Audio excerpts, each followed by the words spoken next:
Eu vou subir aqui as habilidades para a gente ver, né? São as duas do sexto ano, a 14 e a 15, né? Então a primeira fala sobre reconhecer que a relação de igualdade matemática não se altera ao adicionar, subtrair, multiplicar ou dividir, ou seja, fazer as operações básicas aí dos dois lados, né, da igualdade, nos dois membros, por o mesmo número. E utilizar essa noção para determinar valores desconhecidos na resolução de problemas. Isso a gente trabalhou muito, né? A gente falou da balança, que se a gente adicionasse os mesmos valores, multiplicasse os mesmos valores, subtraísse, retirasse valores das cumbuquinhas da nossa balança, né? Foi ótima essa aula. A igualdade ela vai permanecer, ela não vai mudar. Tá? Então a gente apresentou isso através da balança e também a gente viu essa questão de localizar valores ocultos brincando com o baralho, né? A gente viu lá fazendo magiquinha, descobrindo quais eram as cartas. Eu brinquei de carta com você também. Demais, Demais, brinquei com o Osmar também, né? Jogando baralho aí, foi muito legal, né? E a gente viu que dá pra gente trabalhar essa ideia de igualdade e, vamos dizer, descoberta de valores ocultos, utilizando as cartas do baralho. Você pode usar as peças do dominó ou qualquer outra peça numerada aí, você vai conseguir fazer também. E aí a nossa habilidade 15 diz o quê, ó? Resolver e elaborar situações, problema que envolvam a partilha de uma quantidade em duas partes desiguais, que foi a aula de ontem, né? A gente falou bastante sobre essa ideia aí de um tem uma parte maior que a outra, pensando na multiplicação. Por exemplo, a Vivi, vamos dizer assim, tem 3 vezes mais dinheiro que eu. Isso pode estar próximo da realidade, Ô, tá? Glória! Então, multiplica! Exatamente. Então, se ela tem 3 vezes o que eu tenho, se nós tivermos 2.000, né? A gente divide em 4 partes.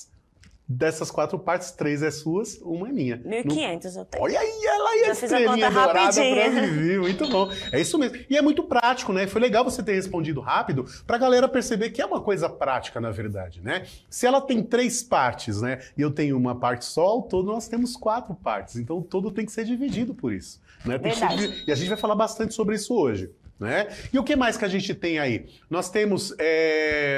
envolvam a partir de duas partes desiguais, envolvendo relações aditivas e multiplicativas, bem como a razão entre as partes, né? E entre uma das partes e o todo. E hoje a gente vai falar um pouquinho sobre essa ideia de razão, né? Vai parecer que eu já estou fugindo um pouquinho do assunto da igualdade, mas é importante falarmos sobre isso hoje para que as nossas próximas 2 aulas elas sejam mais ricas ainda, tendo essa noção do que é essa ideia de razão. E aí eu fiz uma pergunta para a Vivi e você pode responder. O que você prefere? Você prefere ter razão ou você prefere ser feliz, Vivi?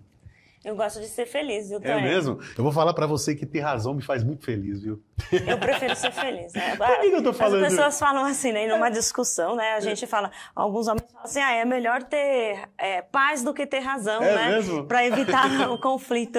É isso mesmo. Mas, ó, quando eu penso em razão, eu penso numa ideia de justiça, né? Na matemática também, quando nós falamos em razão, nós estamos falando, né, que se formos fazer uma divisão baseado nessa razão, a gente vai estar fazendo uma divisão justa. E nem sempre a divisão justa é em partes iguais, né? Por exemplo, uma pessoa que trabalha mais, teoricamente, dentro do mesmo trabalho, né, ela teria que ganhar mais proporcionalmente ao tempo que trabalhou. Né? E essa ideia de igualdade é importante. Você fala o quê? Desculpa. Não, é que o professor Hilário, ele diz que prefere ter razão também. Ah, isso foi Hilário! É verdade. É bom ter razão. Eu fiz um esqueminha, Vivi, pra gente poder enxergar melhor isso, tá? Ó, eu vou subir aí os cachorrinhos e os gatinhos e eu vou contar, tá bom? Opa! Gente, olha que bonitinho, né? Não estava esperando, tomei um susto aqui. É o Mavis é ótimo aqui na sonoplastia. Veja só, eu vou contar um dos bichinhos aí, ó. Primeiro eu vou contar os gatos, ó. Eu circulei de roxinho, ó, os gatinhos aí, tá vendo? Os gatinhos escondidinhos, ó. Isso aqui é um gato? Nossa, geralmente era um cachorro. Gatinho, é a raça Sphinx, né? É um gato canadense, o pessoal pensa que é egípcio, mas não é canadense, sabia disso. Não, eu já pensei que fosse logo um cachorro, nem sabia. E aí, contando aí os círculos roxinhos, a gente percebe que tem 8 gatinhos, tá? Muito bem. E aí vamos contar os cachorrinhos agora. Olha lá, os cachorrinhos, que bonitinhos, ó. 1, 2, 3, 4, 5, 6. Então nós temos aí 8 gatos e 6 cães, né? E aí, Vivi, uma coisa que é legal a gente falar agora é dessa ideia de razão e proporção, né? Então a gente pode escrever uma razão aí entre cães e gatos. Tá? Observa aí como é que fica essa ideia. Dá uma olhada, ó. a divisão entre cães e gatos, né, do número de gatos para o número de cães, é a mesma coisa que dividir 8 por 6. Né? E essa apresentação não precisa necessariamente ser dessa forma, como está apresentado na fração, porque a gente pode simplificar essa fração. E simplificar a fração, o que é mesmo, Vivi? É dividir pelo mesmo número, em cima e embaixo. Perfeitamente, né? Nesse caso aí, Vivi, a gente pode dividir por 2, né? Sim, porque ambos são pares. Muito bem. Tô afiada. Então, ó, a razão de gatos para cães é de 8 para 6. E perceba, né, que a gente colocou aí a razão de gatos para cães, tá? Então, como é de gatos para cães, tem que vir primeiro o número de gatos e depois o número de cães, tá? Nessa ordem respectiva, tá certo? Muito bem. A razão de gatos para cães é de 8 para 6. Ó, outra forma de escrever, né? Então, a primeira tá, a razão de gatos para cães é de 8 para 6. A outra tá, a razão de gatos para cães é de 8 sextos, né? Uma forma de apresentar também. Outra forma de apresentar, a razão entre gatos e cães é de 8, sinalzinho de divisão ali, para 6, também é uma forma, né? E há 8 gatos para cada 6 cães, também é uma forma de dizer isso. 4 formas diferentes de falar, você viu aí? Perfeito. E aí, a gente pode simplificar também, Vivi. A gente pode falar que é a mesma coisa que 4 terços. Neste caso aqui, ó, dividindo em cima por 2 e embaixo por 2 também. Certo? Muito bem. Continuando a falar nessa ideia de razão, o que nós temos aí também? Ó? Dá uma olhadinha. O que está escrito aí? Ó? A razão deve ser escrita de forma respectiva. Então, se eu falo a razão entre o dinheiro da Vivi e o dinheiro do Tony, vai vir primeiro o dinheiro da Vivi na parte de cima e o dinheiro do Tony na parte de baixo.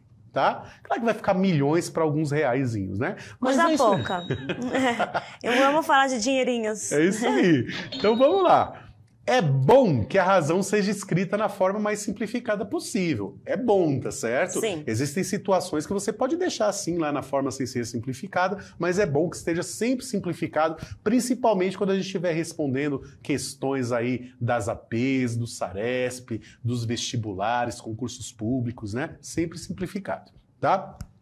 Vamos lá, o que nós temos mais? Os números na razão nem sempre representam valores absolutos. O que isso significa, né? Eu tive uma hipótese aqui, porque ali na contagem você contou 8 por 6. Sim.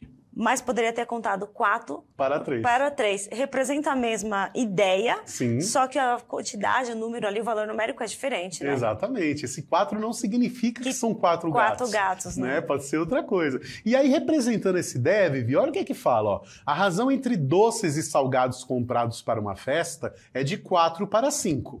Veja que está respectivo, né, Vivi? Ó, doces para salgados, né? E aí eu tenho aí 4 para 5, né? Pensando nessa ideia, olha como é que fica, ó. Eu pintei de roxinho, ó, os doces, tá vendo? A palavra doces e o número 4 estão pintados de roxinho, porque eles são, no caso aí, respectivos aí no caso. Ó. E aí o professor Disseu falando, né, sobre redução de fração, né? Simplificação de frações, redução de frações. Muito bem aí, professor Disseu, muito obrigado, tá? E aí, ó, os salgados eu vou pintar de verdinho, né? Ficou 5. Então a razão entre doces e salgados é de 4 para 5. Nesse caso, Vivi, não dá para simplificar, porque nós não temos um divisor comum entre o 4 e o 5. Então a nossa razão fica dessa forma mesmo, né? Só que aí, pessoal, ó, olha que coisa engraçada, ó. No quadrinho rosinha que está aparecendo. Mas é claro que não há apenas 4 doces e 5 salgados. Não dá para fazer uma festa assim, né, Vivi? Não, de jeito nenhum. Vamos fazer uma festinha, ela chega lá na festinha na casa da Vivi, só tem 4 doces e 5 salgados. Gente, olha, eu vou passar fome. Vou embora, né? Só eu devo comer uns 50 salgadinhos. Já começa por aí. Se não é para comer salgadinho em festa, eu nem vou. É isso aí, tem que ter bolinha de queijo. Principalmente a bolinha de queijo. E aí... O que eu tô querendo dizer? Tá 4 para 5, né? Esse 4 não significa que são só 4 doces, né? E esse 5 não significa que são apenas 5 doces. Para a gente poder definir valores reais, eu preciso de pelo menos um valor real. Ou eu descubro, ou eu tenho aí essa informação de quantos doces são, ou eu tenho o valor dos salgados, ou eu tenho o valor total. Eu preciso saber um valor absoluto, um valor real, né? E aí, ó, o que eu propus aí? Ó, se eu falasse pra você que tem 8 doces, você já saberia quantos salgados tem, né? Sim, saberia. Ó, se eu tenho 8 doces, deixa eu voltar tudo. Eu achei legal o que você falou. Eu vou voltar, ó. Se eu tivesse 8 doces, quantos salgadinhos eu teria? Teria que ter o dobro também. Teria que ter o dobro também. Então, se daqui para cá eu multipliquei por 2, daqui para cá eu vou multiplicar por 2 também, não é? E aí eu tenho o 10. Eu teria 10 salgados, né? E aí a gente já começa a perceber, Vivi, que a ideia de igualdade aparece aí na nossa aula, né? A igualdade está presente nessa ideia da proporção, tá? Então, uma fração tem que ser igual à outra. Se eu multiplico a parte de cima por um valor, eu tenho que multiplicar a de baixo também. A mesma coisa acontece com a ideia da divisão, tá certo? E aí, dá uma olhadinha. Se o número de doces é 40, quantos salgados foram comprados, né? Você viu que a gente mostrou aí com a ideia do 8 que você sugeriu aí muito bem, né? Muito legal com a sugestão. Então, já que a gente já sabe que são 40 doces, eu pergunto pra galera em 1 minuto. Será que 1 minuto vai rolar? Eu acho, vai rapidinho, vai essa sim, tá ó. facinho. Em 1 minuto, quantos salgados são, pessoal? Pensando que é uma igualdade, eu tenho que manter a proporcionalidade. 1 minutinho para você, bom trabalho. Dá uma olhadinha aí, ó, subindo a resposta. Ó. Se a nossa razão entre doces e salgados é de 4 para 5, se eu digo para vocês que eu tenho 40 doces, né? Perceba que na parte de cima eu multipliquei por 10. Então na parte de baixo eu vou ter que multiplicar por 10 também, porque senão a gente perde a ideia da igualdade, né? Sim. Tá certo? Então eu vou ter aí 50 salgados. Deixa eu só ver aqui, ó. Deixa eu só voltar. Deixa eu ver se tá certinho. Deixa eu só voltar. Porque você falou um nomezinho aí que me lembrou uma coisa. Ah, a gente né? tinha falado O tanto. José Neres, ontem Sim. ele falou uma coisa muito legal, né? Que é importante a gente falar sobre escrever a resposta do problema. Isso. Tá? Não basta apenas calcular, né? Você precisa E deixar escrever, solto, tá? Então eu vou escrever aqui, ó, segundo as instruções do José Neres, né? Então eu posso dizer, né, que no caso, há 50 salgadinhos. Então tá aí, ó, 50 salgadinhos não, 50 salgados. Muito bom. Ó, é claro que essa resposta aí, a forma de escrever a resposta, pode ser aí do jeitinho que você achar mais interessante, né? Mas eu tinha um amigo meu, professor, né, de geografia, que ele falava o seguinte, que a melhor resposta é aquela que você não precisa ler a pergunta para entender, né? Então, se você lê a resposta e não precisa saber qual é a pergunta, então a sua resposta está muito bem escrita, tá certo? Porque aí ela deixa de ser apenas uma resposta qualquer, ela passa a ser informação, né? Então, tenta sempre escrever dessa forma, porque vai ser muito bacana, tá Legal. bom? Vamos lá, continuando aí, o que nós temos, ó? Então, eu vou mudar a situação. A mesma razão, Vivi, tá vendo? Tá. A razão entre doces e salgados é de 4 para 5. E aí, se o número de salgados é 65, agora você viu que eu dei o valor dos salgados, né? Sim. Se o número de salgados é 65, quantos doces foram comprados? Mais um minutinho? Vamos. Ó, mais um minutinho para vocês, a gente já volta aí. E aí, a Vivi, ela falou uma coisa que é bem legal, né? Vamos escrever agora essa ideia pensando na igualdade, né? Você já deve ter visto no caderno do seu irmão mais velho ou de algum coleguinha seu que seja mais velho, esteja mais adiantado aí, a ideia do X e do Y, né? Mas eu sempre falo que quando a gente tem um valor desconhecido, né?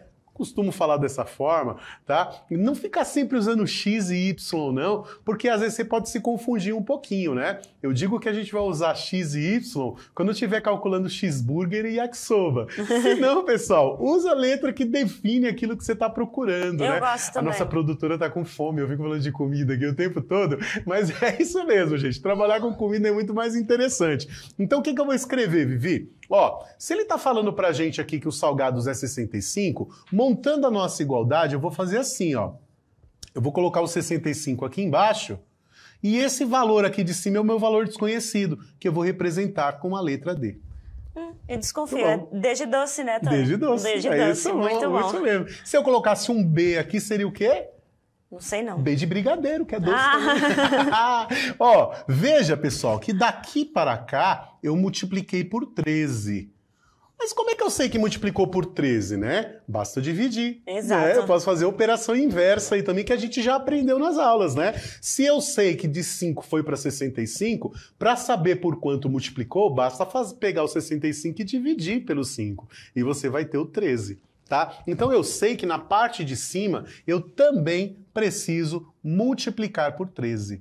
né? Então, neste caso aqui, o D vai valer aí, no caso, 52, né? Porque eu vou fazer 4 vezes 13. Então, eu vou ter 52 doces e 65 salgados, né? Olha lá. E nesse caso aí, Vivi, eu não vou simplificar, porque a intenção é mesmo descobrir qual é a quantidade de doces. Tem uma tabelinha bem bacana. Você percebe que descobrir valores ocultos é muito legal quando a gente começa a pensar nas cartas do baralho também, né? É muito intuitivo, né, gente? É muito, muito intuitivo. Dá uma olhada nesse problema que a gente vai passar rapidão aí com vocês, ó. Para fazer um determinado suco, usamos 5 copos de água para 2 copos de suco concentrado. Tá. Né? Então eu coloco lá dentro do jarro 2 copos de suco concentrado, mais 5 copos de água, mexo tudo e bebo. Geladinho. Ah, gostoso. Muito bom, muito bom. Eita, que a Lita tá terrível hoje com fome. Não vai ficar difícil, hein, Lita? Olha tá meio lá. Cedo, né? Pra tratar logo desse cedo assunto. De comida, é difícil, né? E aí, gente, ó, o que eu tenho? Quantos copos de suco conseguimos fazer com essa receita, né? Então, pensando nessa ideia, Vivi, olha só. Se eu misturei 5 copos de água com 2 copos de suco, no total quantos copos eu vou ter? 7. Vou ter 7 copos de refresco aí, né? Sim. Que é essa mistura, né? E aí, eu vou escrever para vocês mostrar, né, que é possível fazer 7 copos desse suco, porque eu estou somando, né, a quantidade de copos dos 2 líquidos aí. Muito bem. E aí, Vivi, é o seguinte, ó, montei uma tabela. Para água eu tenho 5 copos, suco concentrado eu tenho 2. Então a minha mistura vai ter 7 copos, tá? E aí eu pergunto para vocês, para fazer 21 copos desse suco, quantos copos de suco concentrado são necessários, né? Então, ó, como eu tenho aí 20 copos de suco, eu vou colocar 21. esses 21, né? Eu vou colocar esses 21 aonde é o correto, né? Lá na lacuna de suco, que é a mistura, né? Coloquei lá o 21, tá vendo? Eu quero saber quantos copos de suco concentrado são necessários. De 7 para 21, eu multipliquei por 3, né, Vivi? Sim. Olha lá, multipliquei por 3. Então, todos eles aqui, eu vou multiplicar por 3 para poder descobrir quanto que vai dar, né, Vivi? Olha aí. E aí, o que eu vou ter, ó? De água, eu vou ter 15 copos, né? E de suco concentrado, eu vou ter 6. Né? E a nossa aula tá chegando ao fim, mas não pense que eu vou deixar a galerinha sem fazer nada, não. Olha lá, vou subir outra pergunta como desafio para vocês. Já tira aí, ó, um print do desafio para vocês. Coloca lá no Instagram, @pro.tony_mate, @vempramate.